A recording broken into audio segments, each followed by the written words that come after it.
Perhatian, PDKT Online akan dimulai beberapa saat lagi. Mari siapkan hati kita untuk memuji dan menyembah Tuhan. Shalom, Sobat DC Ministry yang dikasihi Tuhan Yesus. Puji syukur kepada Tuhan kalau hari ini kita bisa kembali lagi berjumpa dalam PDKT Online dengan kondisi yang baik, tanpa kekurangan sesuatu apapun. Setiap hari kita pasti berinteraksi dengan berbagai macam orang, dengan karakter yang berbeda-beda pula. Ada yang mudah dimengerti, namun ada juga yang membutuhkan lebih banyak kesabaran, karena terus-menerus mengulang kesalahan yang sama. Sampai terkadang kita merasa lelah dan ingin menyerah, lalu berkata, "Enough is enough." Sudah cukup aku berusaha selama ini, seolah semua yang kita lakukan tampaknya sia-sia. Tapi tahukah saudara, Tuhan tidak pernah menempatkan seseorang di sekitar kita itu tanpa alasan. Dia ingin membentuk kita dalam kesabaran, kekuatan, dan kepedulian. Meskipun pada kenyataannya, mengasihi dengan sabar itu tidak selalu mudah. Ada saat-saat tertentu di mana kita merasa lelah, tidak dihargai, atau bahkan bertanya, "Kenapa harus aku yang selalu bersabar?" Tetapi justru disitulah Tuhan sedang membentuk hati kita. Dia tidak meminta kita mengandalkan kekuatan sendiri, tetapi Dia mengajarkan kepada kita untuk bagaimana bersikap dalam menghadapi orang lain. Tuhan mengasihi manusia lebih daripada segalanya. Karena itu Dia menempatkan kita dalam hubungan dengan sesama, bukan untuk dihindari, tetapi untuk dipelihara dengan kasih daripadanya. Meskipun ironisnya, di zaman ini kita lebih sering sibuk dengan dunia maya dibandingkan dengan mereka yang benar-benar ada di hadapan kita. Kita lebih cepat untuk merespon notifikasi di media sosial dibanding dengan memperhatikan orang-orang yang Tuhan tempatkan di dalam hidup kita. Padahal, aset Tuhan yang paling berharga bukanlah barang atau uang, melainkan manusia. Karena itulah hari ini saya rindu kita sama-sama akan belajar dari firman Tuhan. Bagaimana menghadapi orang lain dengan kesabaran dan kekuatan yang berasal dari Kristus. Namun seperti biasanya sebelum kita melanjutkan sharing firman pada hari ini, mari kita terlebih dahulu bersatu di dalam doa. Bapa yang kami sembah, dalam nama Tuhan Yesus Kristus, kami bersyukur buat anugerah dan kebaikan yang selalu baru bagi kami. Hari ini kami kembali datang dengan hati yang terbuka untuk mendengarkan firman-Mu. Berbicaralah kepada setiap kami ya Tuhan, berkatilah hamba-Mu yang akan menyampaikan firman. Biarlah setiap kata yang hamba sampaikan berasal dari-Mu dan menjadi berkat bagi setiap hati yang mendengarnya. Kami serahkan waktu ini sepenuhnya ke dalam tangan-Mu, sembunyikanlah hamba di balik salib-Mu. Dalam nama Tuhan Yesus, mari kita yang percaya dan berdoa bersama kita katakan, Amin. Shalom, menyapa kembali Bapak Ibu, Saudara-saudariku, Sobat DC Ministry dimanapun berada. Sharing pada hari ini saya berjudul Mengasihi dengan Kesabaran dan Kekuatan yang dari Kristus. Mari langsung buka Alkitab kita dari kitab Roma pasal yang ke-15, ayat yang pertama sampai 13 dengan judul perikop yang ada di Alkitab kita, Orang yang Lemah dan Orang yang Kuat. Kita mulai bahas dari ayatnya satu persatu, dimulai dengan ayatnya yang pertama, demikian firman Tuhan. Kita yang kuat wajib menanggung kelemahan orang yang tidak kuat, dan jangan kita mencari kesenangan kita sendiri. Kalau mau jujur, sesungguhnya tidak ada manusia yang benar-benar kuat di dunia ini. Jadi jika ada salah satu dari kita yang merasa dirinya lebih stabil, lebih mampu atau lebih mungkin lebih dewasa di dalam iman, sebenarnya itu bukan karena kitanya yang hebat, tetapi karena ada orang-orang yang pernah sabar menghadapi kita, menolong kita dan membimbing kita selain daripada Tuhan sendirilah yang terutama menopang hidup kita. Contoh sederhana bisa kita lihat dalam kehidupan sehari-hari ketika seorang ibu yang bisa menahan rasa sakit yang luar biasa saat melahirkan. Dia bisa melewati semua itu bukanlah karena dia kebal terhadap rasa sakit, tapi karena kasihnya kepada anaknya itu jauh lebih besar daripada penderitaannya.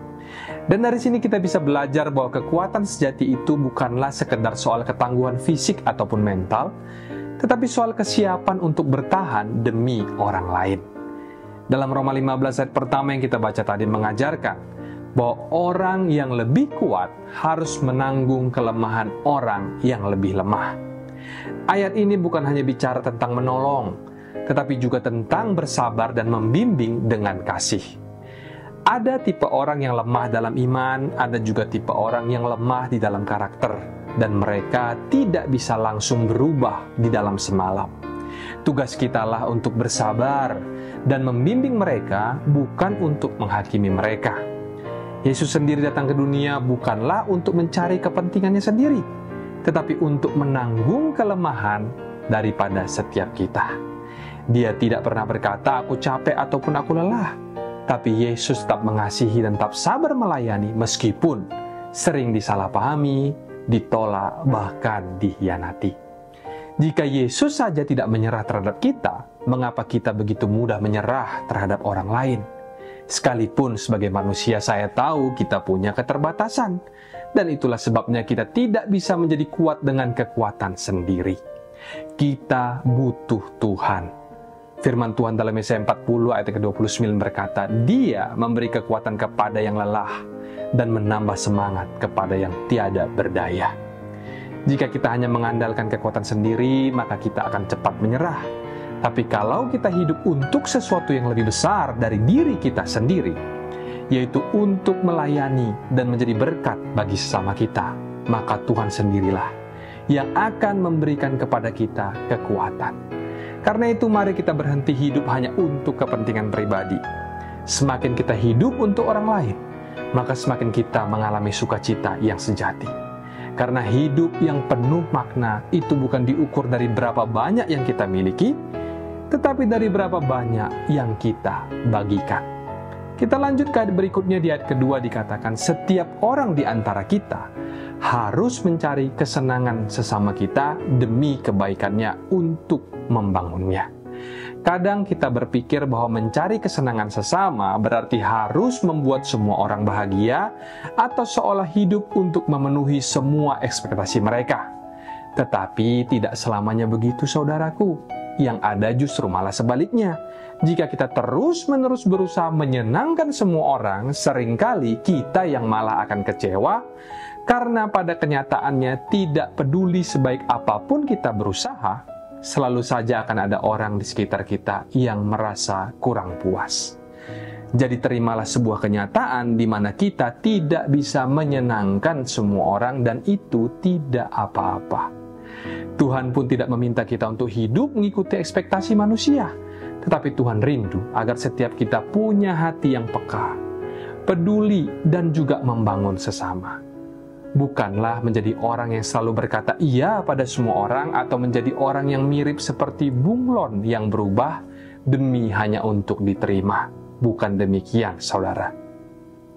Salah satu cara yang paling sederhana untuk menunjukkan kepekaan ataupun kepedulian kita terhadap sesama adalah dengan banyak mendengarkan. Seringkali kita bertanya kepada seseorang, "Apa kabar?" Itu hanya sekedar formalitas. Karena sebelum orang yang kita tanya itu sempat menjawab, kita sudah terlebih dahulu sibuk bercerita tentang diri kita sendiri.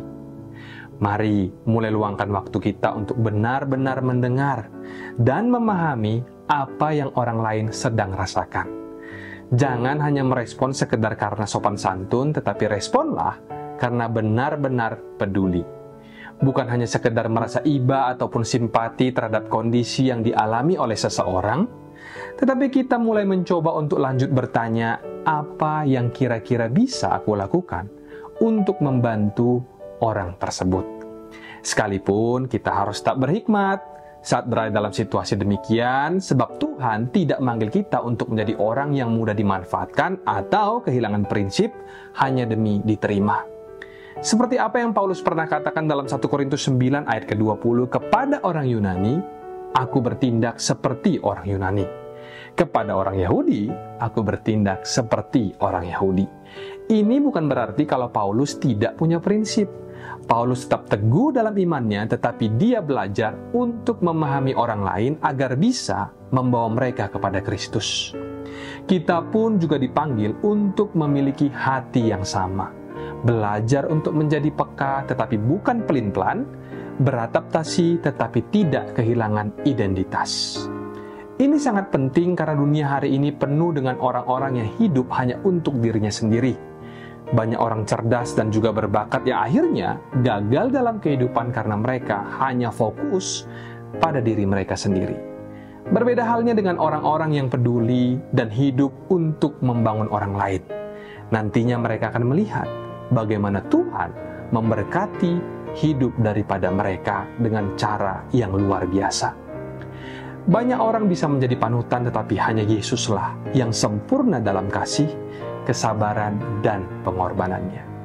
Ayat selanjutnya di ayat 3, Paulus menuliskan, "Karena Kristus juga tidak mencari kesenangannya sendiri, tetapi seperti ada tertulis, kata-kata cercaan mereka yang mencerca engkau telah mengenai aku."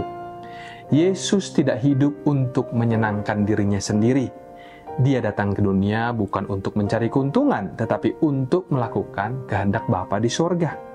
Dan karena itulah dia menghadapi banyak sekali cercaan dan juga penolakan.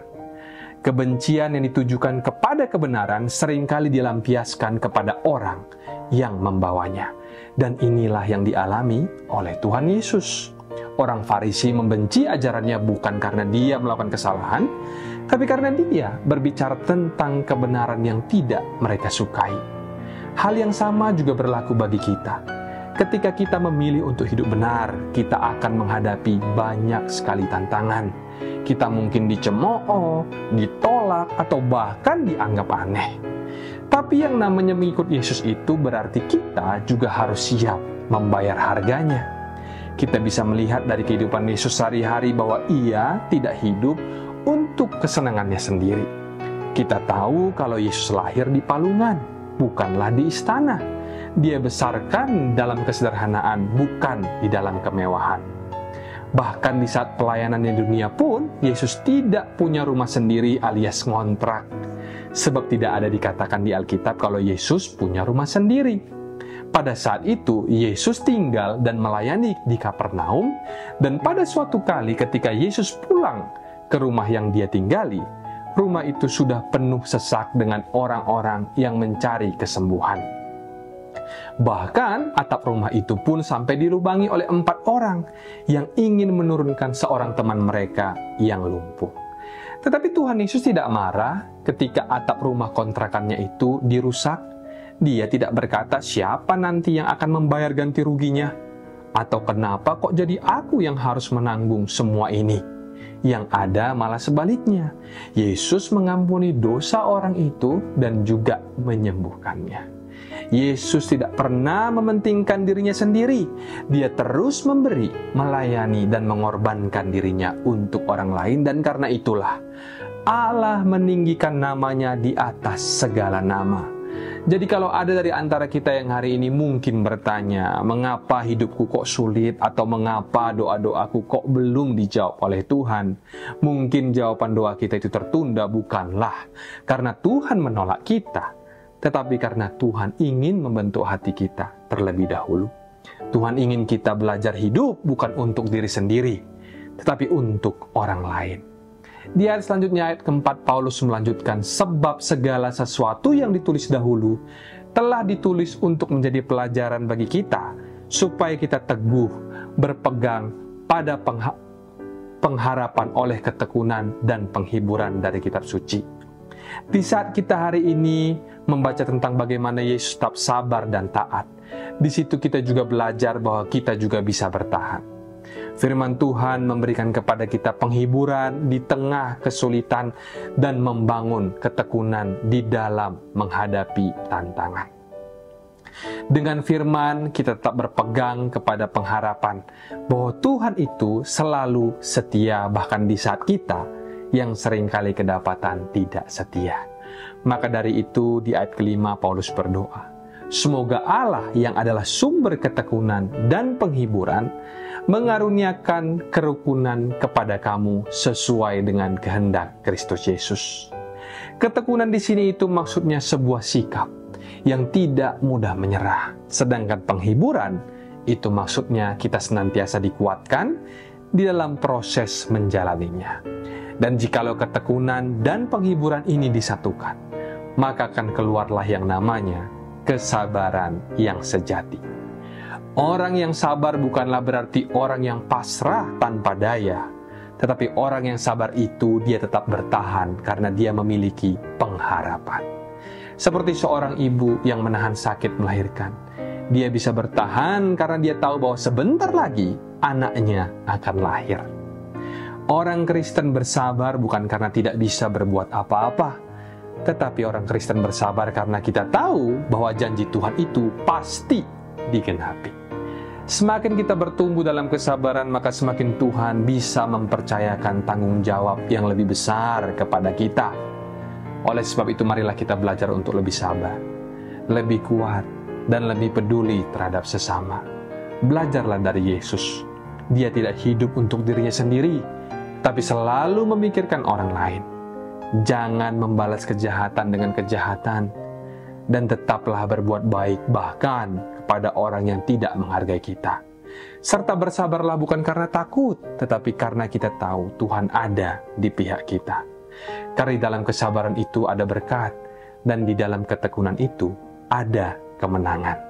Semakin kita bersabar dalam Tuhan, semakin kita melihat tangan-Nya bekerja di dalam kehidupan kita.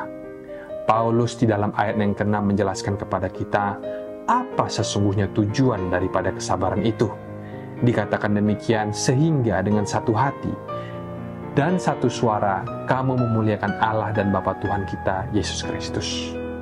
Ternyata ujung dari semua proses ini bukan hanya tentang kita, tetapi tentang Tuhan.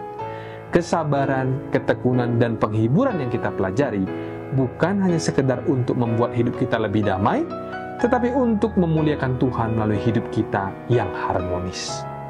Jujur saja, secara manusia tidak ada manusia yang bisa benar-benar sabar. Sebab sejak kejatuhan Adam dan Hawa, kita semua memiliki kecenderungan untuk marah, kecewa, dan menyerah ketika situasi yang kita hadapi tidak berjalan sesuai dengan harapan. Bahkan Musa pun yang disebut sebagai seseorang yang paling lembut di dunia, pada akhirnya gagal masuk ke tanah Kanaan karena emosinya meledak. Tetapi ketika kita belajar untuk sabar dan bertahan, itu bukan karena kita kuat. Kita memilih untuk menahan diri karena kita ingin Tuhan dimuliakan melalui hidup kita. Ketika kita tetap mengasihi teman yang terus-menerus mengecewakan kita, itu berarti bahwa kita sedang membangun sesuatu yang lebih besar daripada sekedar hubungan baik dengan manusia. Kita sedang membangun kesaksian bahwa Tuhan benar-benar hidup di dalam diri kita. Karena itu Paulus berkata di ayat yang ke-7, sebab itu terimalah satu akan yang lain, sama seperti Kristus juga telah menerima kita untuk kemuliaan Allah. Ayat yang ke-7 ini menuntut totalitas dari kita. Kristus telah menerima kita apa adanya. Dia tidak menunggu sampai kita itu sempurna dulu baru dia menerima kita. Bahkan dia sudah mengasihi kita sejak kita masih berdosa dan tetap mengasihi kita sampai hari ini. Kalau Tuhan saja bisa menerima kita tanpa syarat, lantas mengapa kita kok seringkali membuat syarat di dalam menerima orang lain? Atau hanya bisa mengampuni di saat ketika di mana mereka sudah meminta maaf. Disinilah letak tantangan terbesar bagi setiap kita, orang-orang percaya. Kita mungkin sering berkata, aku sudah tidak tahan, enough is enough, kesabaranku juga ada batasnya. Memang sebagai manusia kita terbatas. Kita punya yang namanya titik lelah atau titik frustasi atau titik di mana kita merasa ingin menyerah. Tetapi ayat 7 yang kita baca hari ini seakan mengubah standar kita. Kita dipanggil untuk menerima satu sama lain bukan dengan standar manusia, tetapi dengan standar Tuhan Yesus Kristus. Jika Kristus menerima kita dengan segala kegagalan kita, kita juga harus bisa menerima orang lain dengan segala ketidaksempurnaannya. Jika Kristus mengasihi kita tanpa syarat, kita juga harus bisa mengasihi orang lain tanpa syarat. Tapi yang jadi pertanyaan adalah, bagaimana pula jika kita sudah benar-benar tidak lagi kuat? Nah, di sini Paulus tidak mengatakan bahwa kita harus membiarkan diri kita dimanfaatkan atau terus-menerus terjebak di dalam hubungan yang merugikan. Tetapi sebagai anak Tuhan, kita harus selalu berada di pihak yang berusaha membawa damai, bukannya menciptakan perpecahan. Kita mungkin tidak bisa mengontrol bagaimana orang lain bertindak terhadap kita. Tetapi tentunya kita bisa mengontrol bagaimana kita merespon mereka. Tuhan tidak memanggil kita untuk menjadi korban, tetapi Tuhan memanggil kita untuk menjadi pembawa damai. Jadi mulailah dengan menerima mereka apa adanya seperti Kristus menerima kita. Belajarlah untuk sabar bukan karena mereka pantas, tetapi karena kita ingin Tuhan dimuliakan. Ketika kita belajar menerima satu sama lain dengan kasih Kristus, kita bukan hanya menjaga hubungan, tetapi juga membawa kemuliaan bagi Tuhan.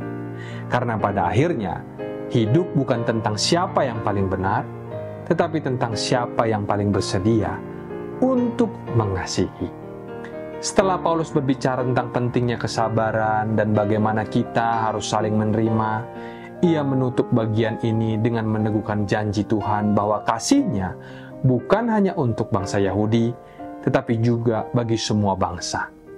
Dalam ayat selanjutnya, ayat ke-8, Paulus menegaskan, "Yang aku maksudkan ialah bahwa oleh karena kebenaran Allah, Kristus telah menjadi pelayan orang-orang bersunat untuk mengokohkan janji yang telah diberikannya kepada nenek moyang kita, dan untuk memungkinkan bangsa-bangsa supaya mereka memuliakan Allah karena rahmat-Nya, seperti ada tertulis, sebab itu aku akan memuliakan engkau di antara bangsa-bangsa dan menyanyikan mazmur bagi namamu." Paulus mengingatkan bahwa Yesus datang pertama-tama untuk melayani orang-orang Yahudi, alias orang-orang yang disebut sebagai bersunat. Karena Allah telah memberikan janji kepada nenek moyang mereka, yaitu Abraham, Ishak, dan Yakub. Kedatangan Yesus kala itu untuk menggenapi janji Allah kepada bangsa Israel untuk menunjukkan bahwa Tuhan selalu setia kepada firman-Nya. Tetapi tidak sampai di situ saja, sebab tidak hanya orang Yahudi yang ada di dalam rencana keselamatan Allah, tetapi juga bangsa-bangsa lain. Keselamatan itu diberikan kepada siapa saja yang percaya tanpa memandang latar belakang mereka. Dan di zaman Paulus, ini bukanlah sesuatu hal yang mudah diterima. Orang Yahudi dan orang non-Yahudi sering bertentangan satu sama lain. Orang Yahudi merasa bahwa bangsa lain itu tidak layak untuk menerima keselamatan, kecuali mereka mengikuti aturan Yahudi seperti sunat. Sementara di sisi yang lain, orang non-Yahudi merasa bahwa orang Yahudi terlalu kaku dengan aturan-aturan mereka. Tetapi di sini, Paulus menegaskan bahwa Tuhan tidak memilih orang berdasarkan peraturan lahiriah. Jika Tuhan bisa menerima kita dengan segala ketidaksempurnaan kita, mengapa kita sulit menerima saudara kita yang berbeda? Dan selanjutnya di ayat 10 dikatakan, "Bersukacitalah hai bangsa-bangsa dengan umat-Nya." Dan lagi ayat 11, "Pujilah Tuhan, hai kamu semua bangsa-bangsa, dan biarlah segala suku bangsa memuji Dia." Dan selanjutnya kata Yesaya di ayat 12, "Taruk dari pangkal Isai akan terbit, dan ia akan bangkit untuk memerintah bangsa-bangsa, dan kepadanya lah bangsa-bangsa akan menaruh harapan."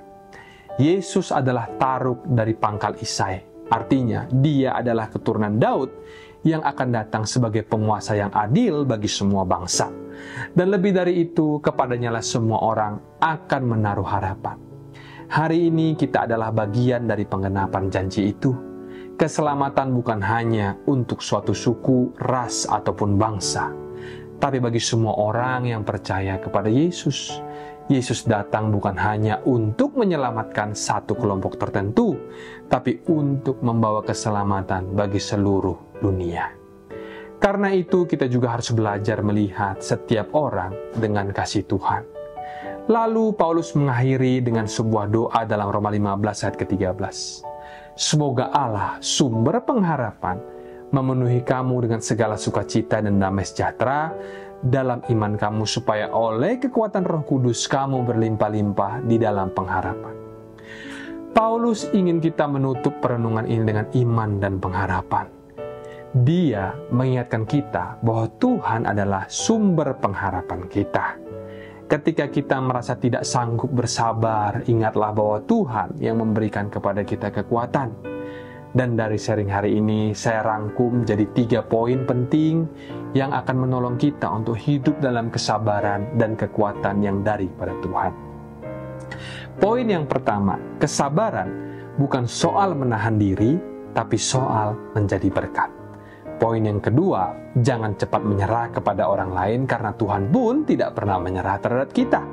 Dan poin yang terakhir atau poin yang ketiga, kesabaran bukan kelemahan, tetapi bukti kedewasaan rohani.